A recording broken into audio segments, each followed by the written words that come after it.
In this lesson, we are going to discuss some more advanced examples of conditional probabilities, and we'll finally be able to answer that question about what is the chance that you actually have a disease given you have a positive test result. So conditional probabilities can be given in a few ways. One way that they can be given is directly. And what I mean by that is somehow the wording of the question makes it such that you've been given a conditional probability. For example, the probability that a 9th grader is a gambler given or knowing that the student is female is 0.45. You know some condition is met, and then you're just told what the probability is. Or the physical situation might make it easy to determine the conditional probability.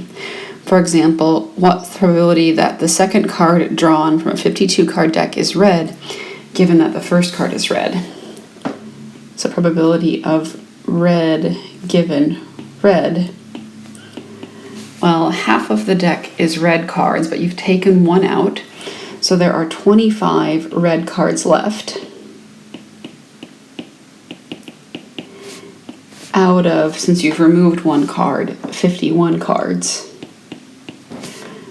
or 25 51st.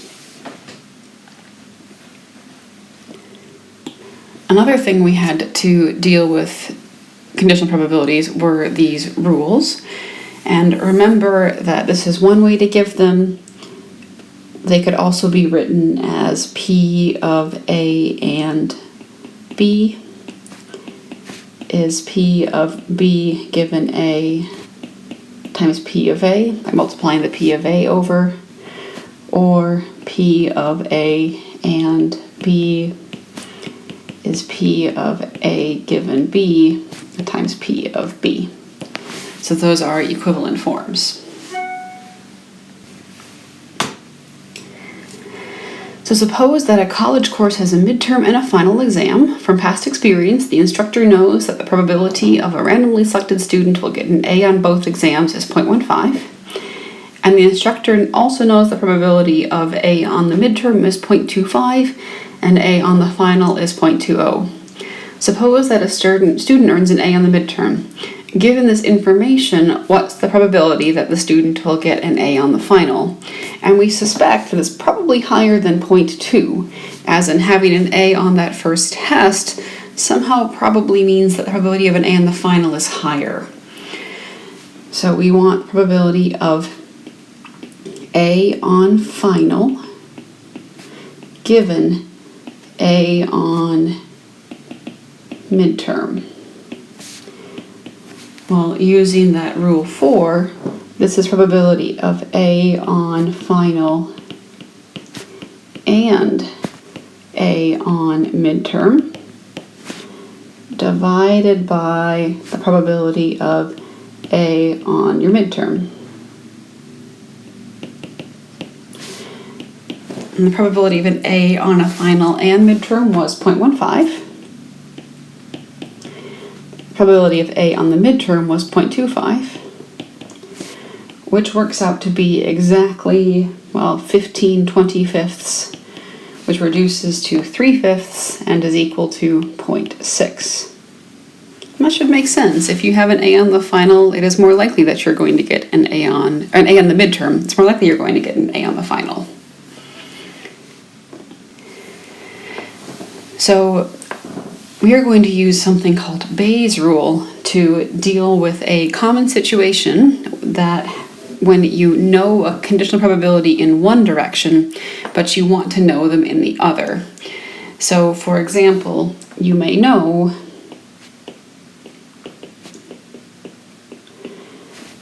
the probability of positive test result given you do not have some disease. As in, what's the chances you'll test positive if you're not sick?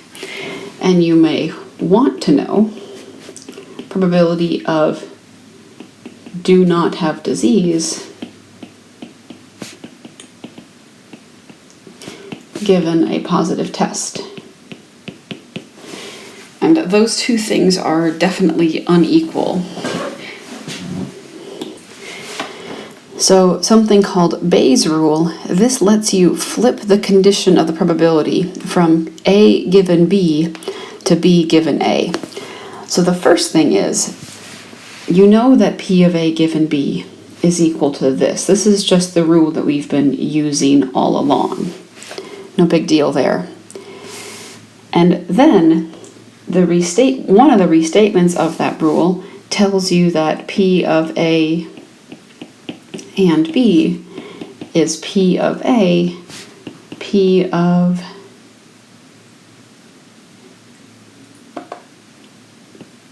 B given A. So you can find that by just solving the first thing from rule A in your box for P of A and B. So that's how you get to this step. So far that's not so bad. And the thing to observe here is what's occurred is that this conditional probability originally was A given B. Now it's B given A. Okay. And then you can find P of B using these formulas.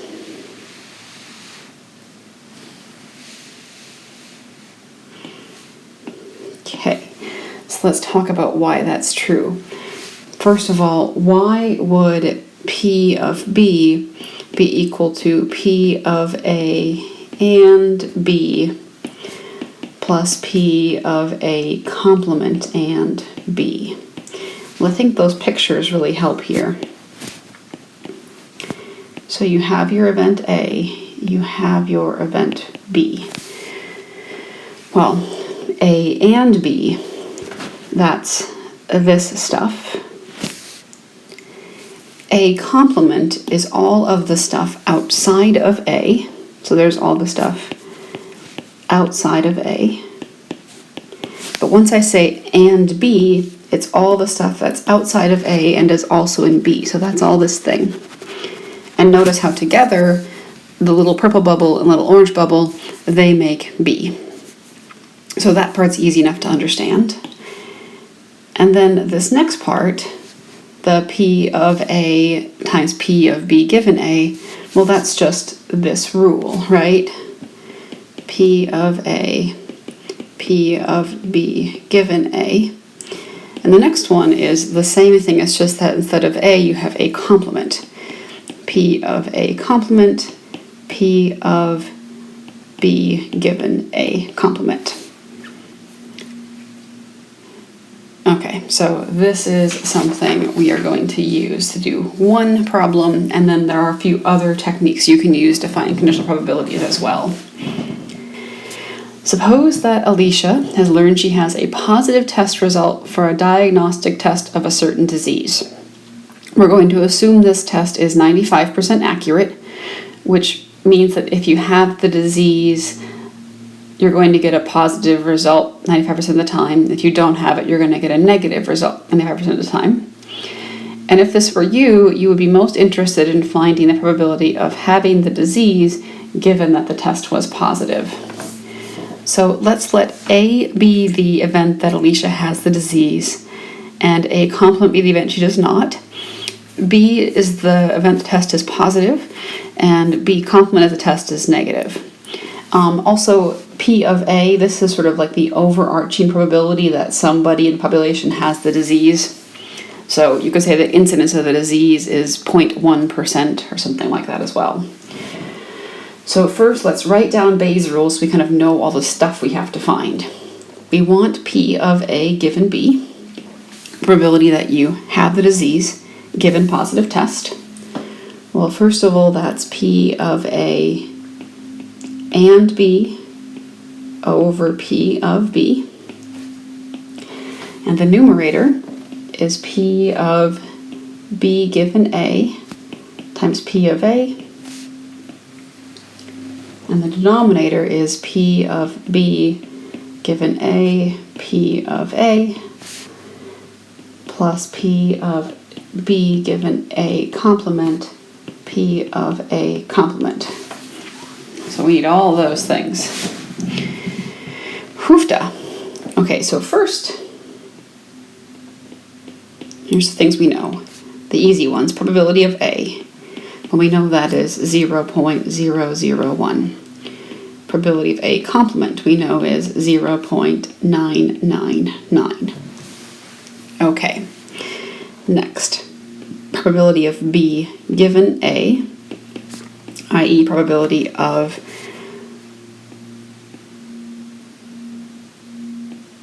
positive test given you have the disease. And that we know because we know the test is 95% accurate. So this is 0.95.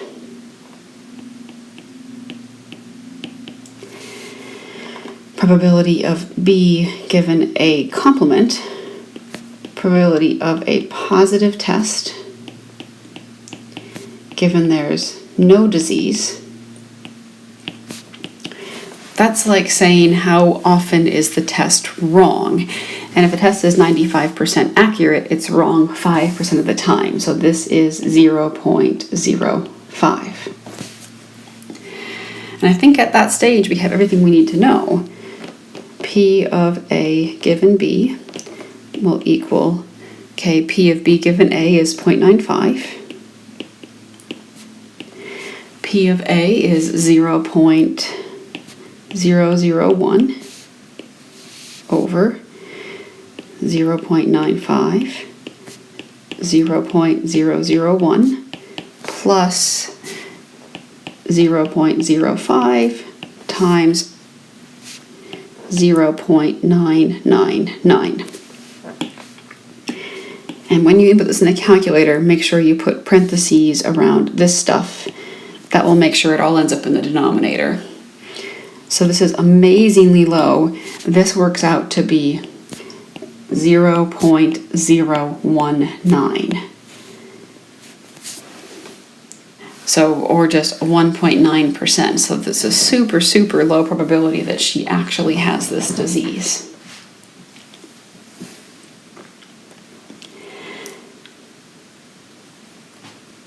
Now, Bayes' rule can be tricky, so I'm going to show you a couple other ways that you can find conditional probabilities. And one is to use something called a two-way table and use what this book calls the Hypothetical 100,000. So sometimes you can make a table of sort of outcomes and for individuals, and then you can use that table to find your conditional probabilities by looking at a specific column or a specific row. And usually 100,000 works well as it results in whole numbers, but you could really use any number. If you do end up with something that is a decimal, I would suggest not rounding it too much because that will affect your conditional probability. Just use decimals, and this is hypothetical, so it's looking really at proportions that matter here, not the fact that you have a half a person or something. So suppose that a magnet high school that includes grades 11 and 12 with half of the students in each grade. So 60% of the seniors and 25% of the juniors are taking calculus. Create a hypothetical table of 100 students for this situation. So we have the students divided into two grades. They're in grade 11 and they're in grade 12. And then we have people taking calculus, people not taking calculus.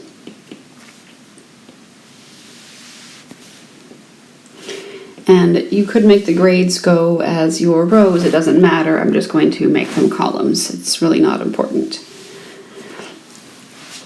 Okay, so first of all, we have 100 students in this situation, and we're told that half of the students are in each grade. So remember, at the bottom of the columns and at the end of the rows are your total. So at the bottom of the grade 11 column is the total number of students in grade 11. Well, that's 50. And the total number of students in grade 12 is also 50. So the total students is 100. Okay, now 60% of the seniors and 25% of the juniors are taking calculus. So 60% of the seniors is 0.6 times 50, which works out to be 30 students. which means that 20 are not taking calculus because there are 50 total students. And for the 11th graders, 25%, so 0.25 times 50. And the funky thing here is this works out to be 12.5, but don't worry about that. It's just a hypothetical situation. So if you had those proportions, this is how it would work out if you had 100 students. So the school probably didn't actually have 100 students, maybe it had 200. And that means that there are 36.5 students not taking calculus as juniors. So that gives us a total of 42.5 taking calculus and 56.5 not taking calculus. And I made a mistake because these don't add right. And you can tell that because check out how this 42.5 and 56.5 don't add to 100. So this is the number where I made a mistake, which is actually probably not a bad thing for you guys to be checking. So this number should be 37.5, which makes this number into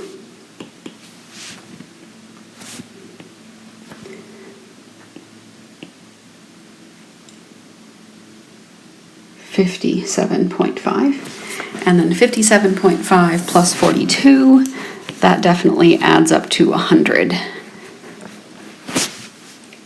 So that is just a good lesson to learn, which is one reason I didn't actually edit out that mistake, is that when you do these computations, you should check and see when you add your total columns and total rows across, do you end up getting 100? If you don't, there's something wrong and you should double check your work. So suppose a calculus student is randomly selected to accompany the math teachers to a conference.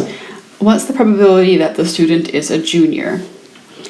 It's a probability that you have a junior given you're in calculus. So now look back at that table, and what you're going to look at is probability of junior and calculus divided by the probability that you're in calculus. So junior and in calc, well, that was 12.5 out of 100. And the probability that you were in calculus, well, that was 42.5 out of 100. So notice, really that's just 12.5 out of 42.5. And this works out to be 0.294. And so technically this is really, you're kind of using Bayes' rule, but you don't have to go into the sort of longer form of it. It's just using what your book was calling rule number 4. And I think that's definitely is quite a bit easier than computing all those conditional probabilities. So let's do another table, just this time with an actual large number. So a study was reported in which 9th grade Minnesota teens were asked whether they had gambled at least once per week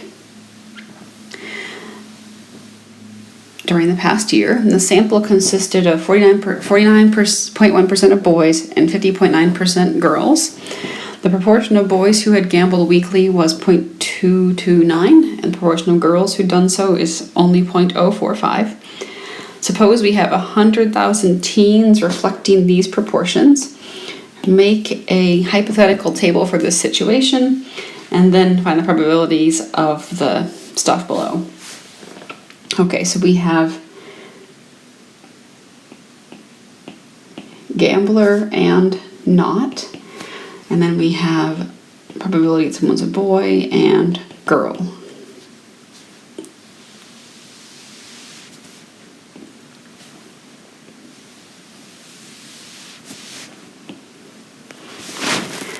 Okay, so first of all, I just drew this one differently on purpose so you can see that where you put the rows and columns doesn't really matter. So the thing that we know to start with is the proportion of the sample who were boys and girls. So if we have 100,000 total and 49.1% are boys, to figure out the boy total, we take 0.491 times 100,000, which works out to be 49,100. And for the girls, we could take 0.509 times 100,000, which works out to be 50,900. And you could verify that that does add up to 100,000. So there's our two entries. Now we also know about gambling habits. So the next thing we can fill in is this part of the table here. We know that a certain proportion of boys gamble. So 0.229, that was the probability, or 22.9% gambled. So 0.229 times 49,100. That works out to be 11,243.9. Just leave that decimal there. And then using subtraction, those who did not, there were 37,856.1.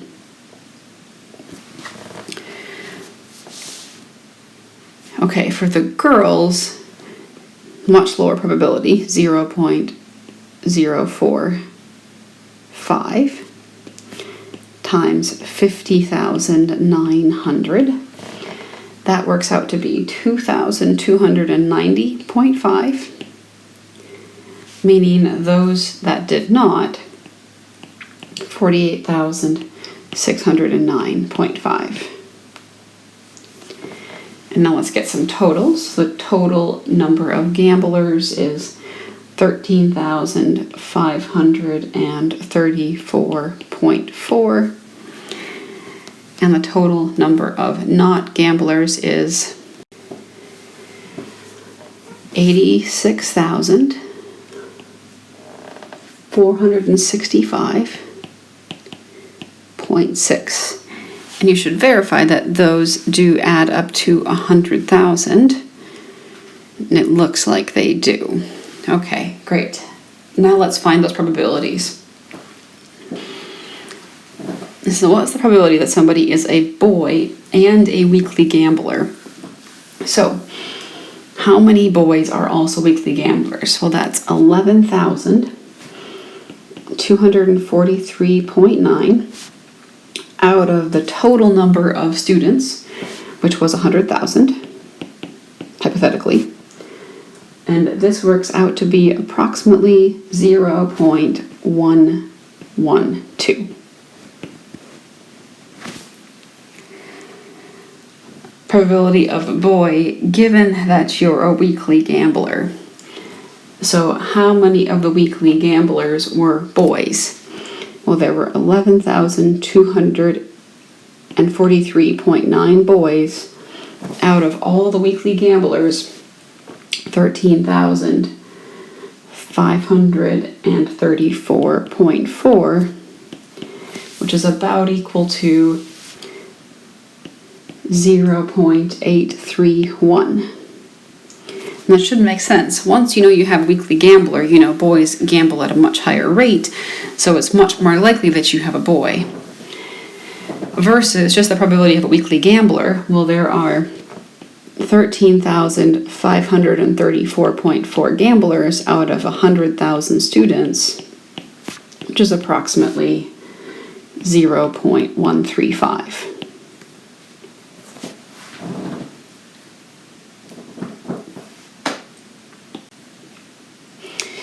At an Italian breakfast cafe, a waitress has observed that 80% of her customers order coffee and 25% of her customers order both biscotti and coffee. We're going to let A be the event that a randomly selected customer orders coffee and B be the event that a randomly selected customer orders biscotti. Let's express her observations as probability statements involving the events A and B. So first we have that 80% of the customers order coffee. Well, that's just P of A is equal to 0.8.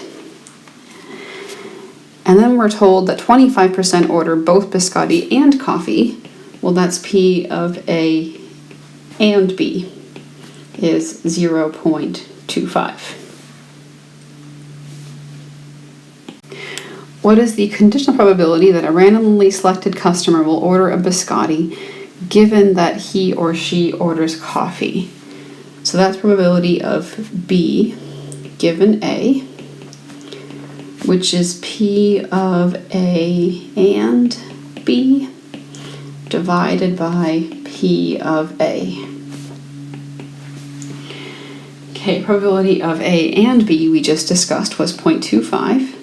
Probability of A was 0.8, which works out to be 0.3125.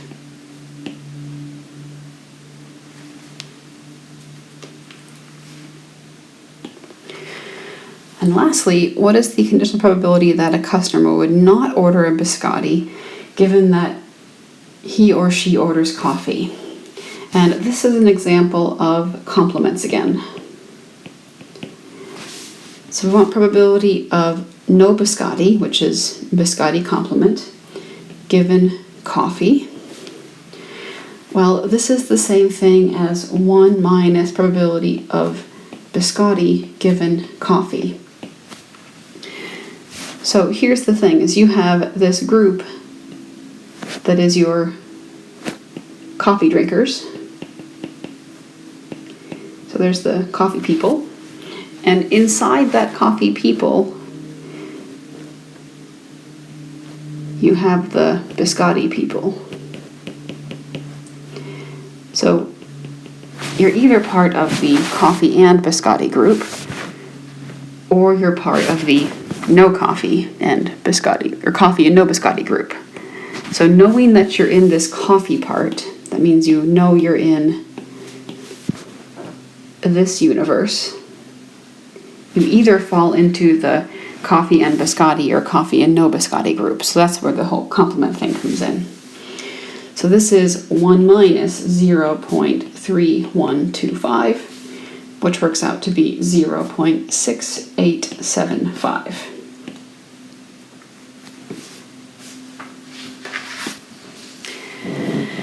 Another method to deal with these conditional probabilities is to use something called a tree diagram, and this is actually pretty useful. This is a nice schematic representation of the sequence of events and their probabilities, including conditional ones based on previous events.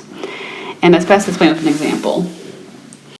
Suppose that in a population of adults, the probability that a woman is taller than 68 inches is 0.15, and the probability that a man is taller than 68 inches is 0.75.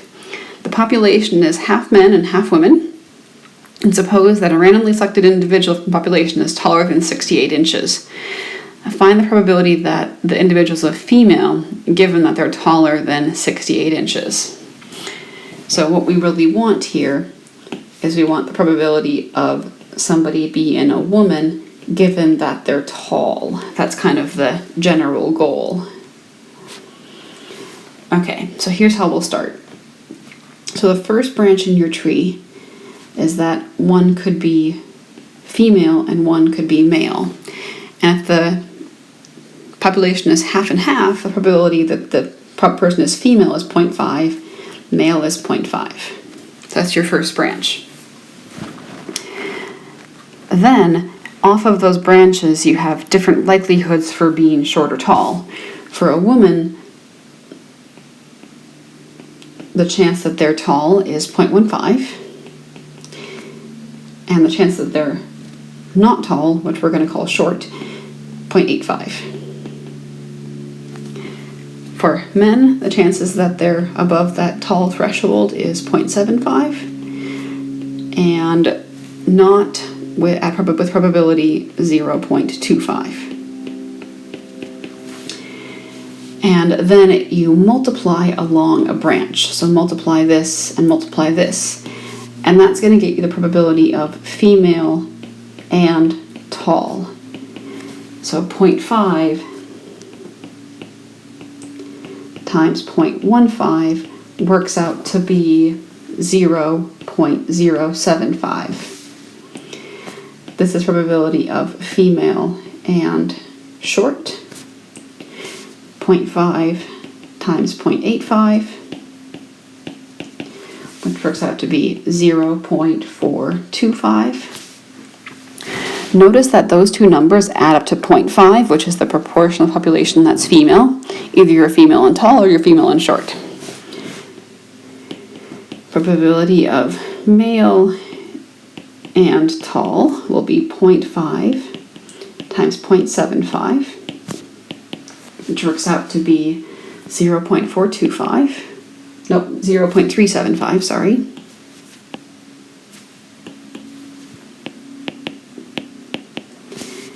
And the probability of male and short is 0.5 times 0.25, which is 0.125. Okay, and now we're going to use that to figure out our conditional probability. So probability of woman given tall is probability of woman and tall divided by the probability of tall. Okay, and it's the denominator here that's a bit tricky, but I think you can get it. So the probability that somebody's a woman and tall is 0.075. Now the probability that somebody's tall, you can be tall in two ways. The probability that you are a woman and tall, plus the probability that you are a male and tall. And I guess we were using F instead of W, so we'll say this is F.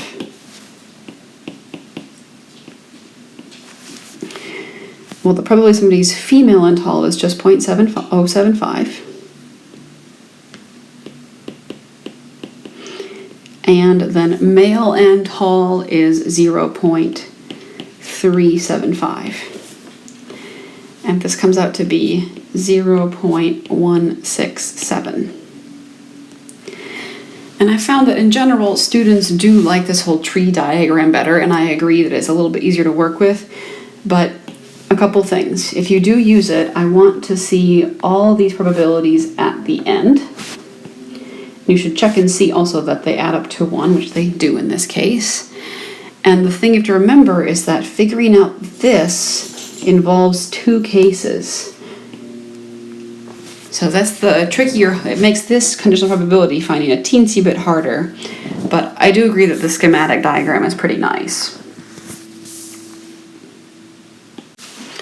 So suppose that one of your patients has a lump in their breast. You know that there's just a 1% chance that the tumor is actually malignant. And you know from the medical literature that mammograms are 80% accurate for malignant lumps and 90% accurate for benign lumps. The mammogram is returned saying that the tumor is malignant. What are the chances that the lump is truly malignant? Construct a hypothetical 100,000 women table of 100,000 women for this scenario. Okay, so here we have a couple cases. We have cancer or malignant, or we have no cancer. And then we have positive test result and negative test result. This could also be done using a tree. So after we finish this with the table, you could try the tree and see if you can get it to work.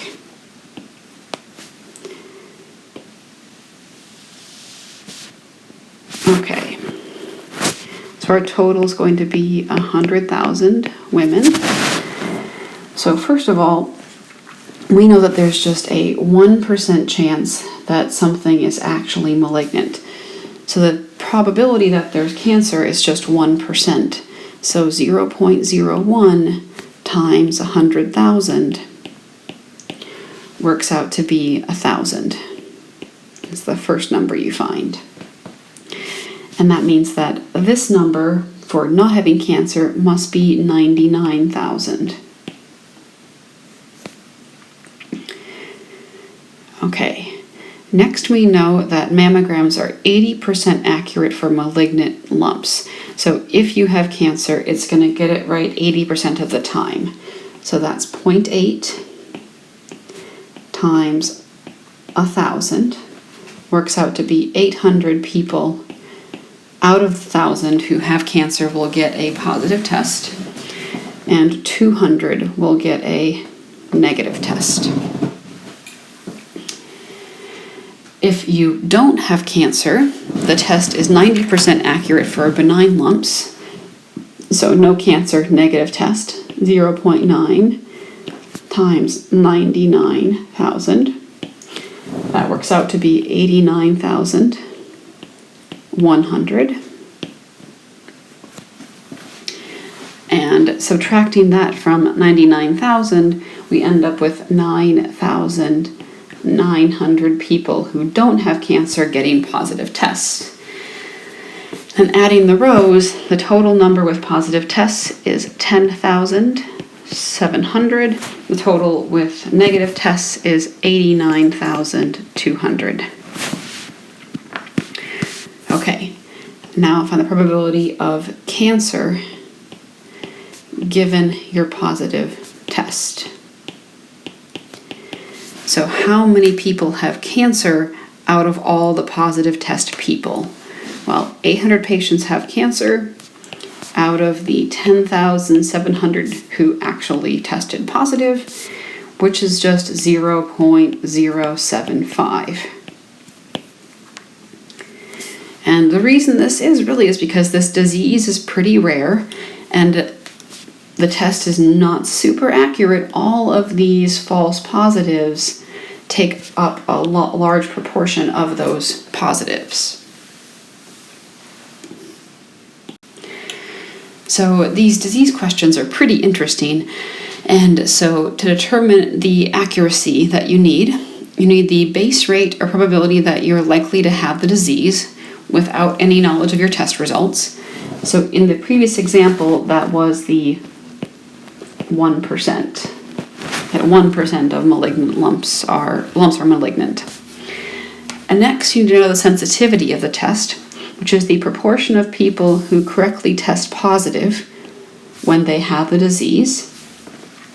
In the previous example, that was 0.8.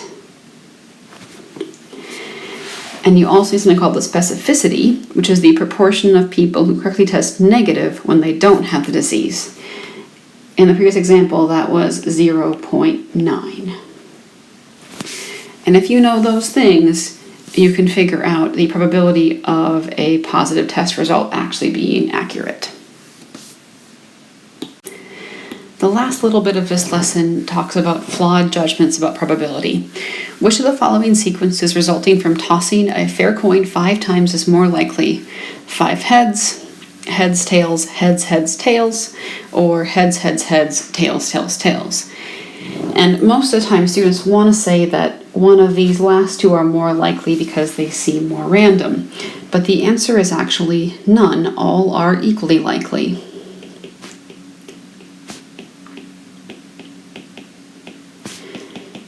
Because what we're really saying here is that what is the chance you're going to get that exact sequence? The probability of heads, heads, heads, heads, heads is 0.5 to the 5th. Chances of getting heads in the first toss is 0.5, second toss is 0.5. We assume tossing coins is independent. Blah. Probability of heads, tails, heads, heads, tails is also 0.5 to the 5th. Because the chances of getting heads is 0.5, tails is 0.5, etc. And the same thing for the last one. So none is more likely than the other. All of them are equally likely. And you have a poor friend that has 3 boys and really wants to have a girl. And she tells you the probability that her next baby is going to be a girl is really high because the law of averages says that half of her children should be girls and she already has 3 boys.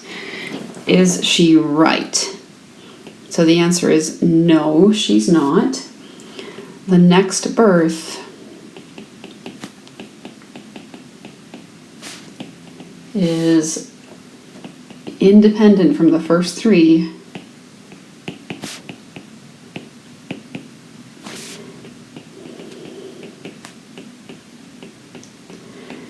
and the probability of getting a girl is still equal to 0.5, as in that did not change. The whole law of averages means like over many people, so she could just be super, well, unlucky or lucky from your perspective, having that many boys. Okay, suppose there are 5 people in a room. What's the probability that at least 2 have the same birthday? Assume these events are independent. So at least 2 means 2 or more. So let's find the probability that none are the same. I'm going to use that complementing idea again. So first, to do that, let's figure out the total number of events.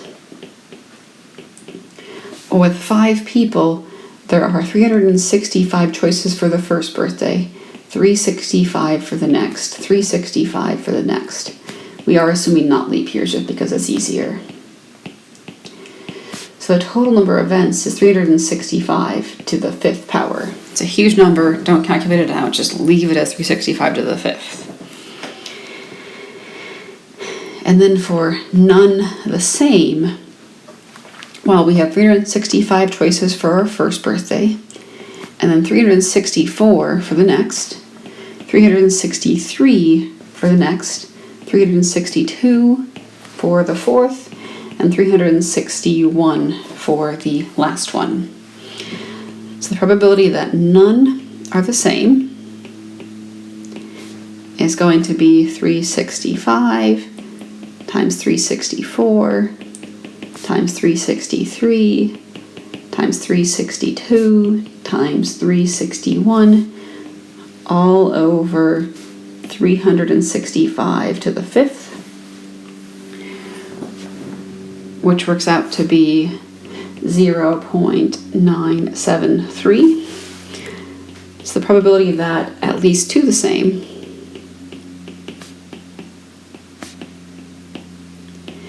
is 1 minus that number, which is 0.027. So that's not so bad. I mean, that seems like it's pretty unlikely. Now, what happens if you had, say, 20 people? And I want you to look for a pattern now. Suppose we had 20 people. Probability that none are the same. I think it's pretty easy to convince you that that denominator should be 365 to the 20th. Notice how in this one we had 5 people, 365 to the 5th. And then look at the numerator. You went down from 365 to 361, as in there are 1, 2, 3, 4, 5 numbers. And notice that 361 is 365 minus 4.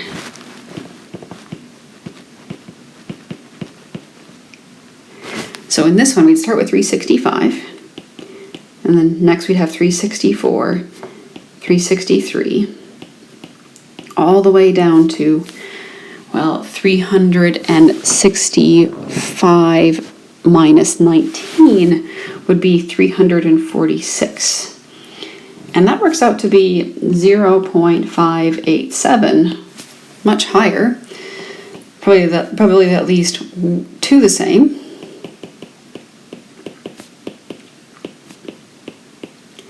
Would be 1 minus that number, which is 0.413.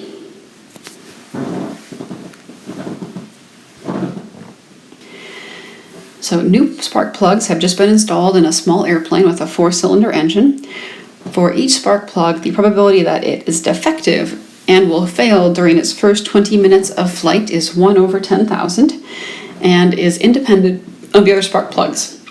So for any given spark plug, what is the probability that it will not fail during the first 20 minutes?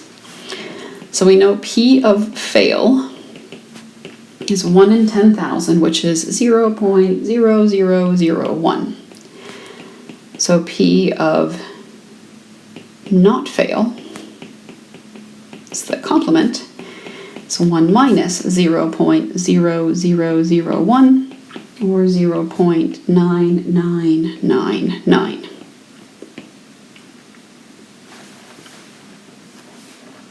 Okay, what is the chances that none of the 4 spark plugs will fail? So you got probability of not failing, so fail complement, and fail complement, and fail complement, and fail complement.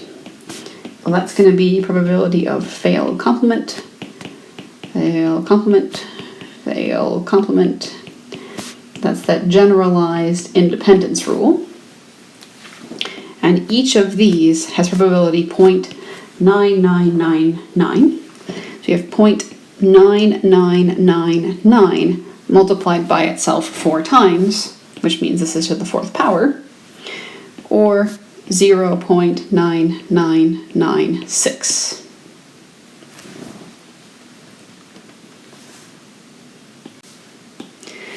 So finally, what is the probability that at least one of the spark plugs will fail? Well, the probability that at least one fails is the complement of part B. So this is 1 minus the probability that none fail. Because at least one failing could mean 1, 2, 3, or all 4. So that's 1 minus 0.9996 or 0.0004. So thank goodness that's actually quite low.